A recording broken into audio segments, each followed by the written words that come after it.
আসসালামু আলাইকুম viewers, welcome to another video. পাখিরহাট YouTube চ্যানেলে আপনাকে স্বাগত। বরাবরের মতো চলে আসলাম নতুন আরেকটি ভিডিও নিয়ে। তো কে কোথা থেকে দেখতেছেন দয়া করে চ্যানেলটি সবাই সাবস্ক্রাইব করে দিবেন এবং কমেন্ট করে জানাবেন আপনারা কেমন আছেন। আর আমার পাখিগুলো আলহামদুলিল্লাহ ভালো আছে।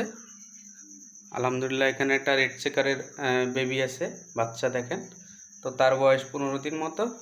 তো আমি আজকে আপনার একটা গুরুত্বপূর্ণ কথা নিয়ে আসছি। গুরুত্বপূর্ণ কথা হলো কবুতরের বদহজম হলে আপনারা কি করবেন। কবুতরের বদহজম হলে আপনারা কি করবেন। কবুতরের বদহজম হলে কয়েক প্রকারের মানে এটার সমাধান আছে। তো সবচেয়ে বড় সমাধান আমি যেটা মনে করি, আমি আজকে ওদের বেশি টাইম খাবার দেই নাই। কারণ হলো সকালবেলা একবার দিছি, সেটা হলো কম টাইম, যেটা রেগুলার টাইম যেরকম দেই আজকে কম দিছিলাম। কারণ হলো যে ওদের বদহজম যেটা হয় সেটা হলো ক্লিয়ার করার জন্য। তো আলহামদুলিল্লাহ মোটামুটি সবগুলোই ভালো আছে। আলহামদুলিল্লাহ এদের ইয়াটা দেখেন, আলহামদুলিল্লাহ খুবই ভালো আছে। তো আমি এর বোম্বাইয়ের একটা মাদি খুঁজতেছি, দেখি আলহামদুলিল্লাহ কেমন পাওয়া যায়। তো আপনারা সবাই দোয়া করবেন। তো বরাবরের মতো আপনারা যারা আমার ভিডিওগুলো ফলো করেন তারা অবশ্যই বুঝতে পারবেন। তো বদহজম মানে ভালো করার ব্যাপারটা কি, সেটা হলো আপনারা যখন বদহজম হবে তখন বুঝতে পারবেন, ওদের পায়খানা দেখে বুঝতে পারবেন যে তখনও ওদের কীরকম পায়খানা, মানে রেগুলার একটা পায়খানা, আর যখন বদহজমগুলো হবে তখন এর আরেকটা পায়খানা। তো এগুলো হলো আপনারা ফলো করবেন, সবসময় ফলো করলে আপনারা এগুলো বুঝতে পারবেন। তো এগুলো হলো নিজেরই একটা দেখাশোনার দায়িত্ব। কবুতর হয় এরকম, কবুতর কখন রোগ হয় আর কখন কি হয় এটা বলা যায় না কবুতরের আজকে।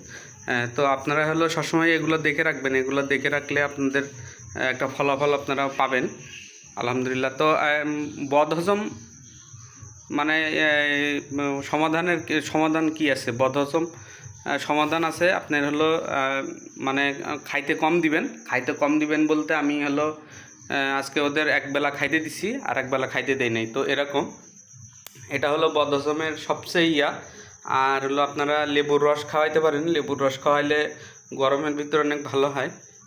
আবার হলো আপনারা বিভিন্ন রকমের ঔষধ পাওয়া যায়।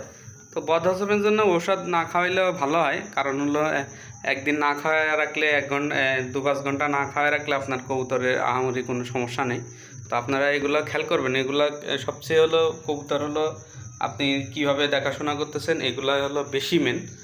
তো এগুলো আপনারা খেয়াল করবেন। আর বরাবরের মতো আমি বলে থাকি যেটা হলো আপনি খাবার কেমন খাবার দিচ্ছেন, ভালো খাবার দিবেন এবং পানিটা সবসময় ভালো দিবেন। কারণ হলো পানিতে প্রত্যেক দিন 2 বার করে পানি দিবেন। পানিটা হলো আপনার ভালো পানি দিবেন, তাহলে আপনার কবুতর মাশাআল্লাহ ভালো থাকবে। তো আলহামদুলিল্লাহ সবাই ভালো থাকেন। আজকে এই পর্যন্তই। আল্লাহ হাফিজ সবাইকে। আসসালামু আলাইকুম।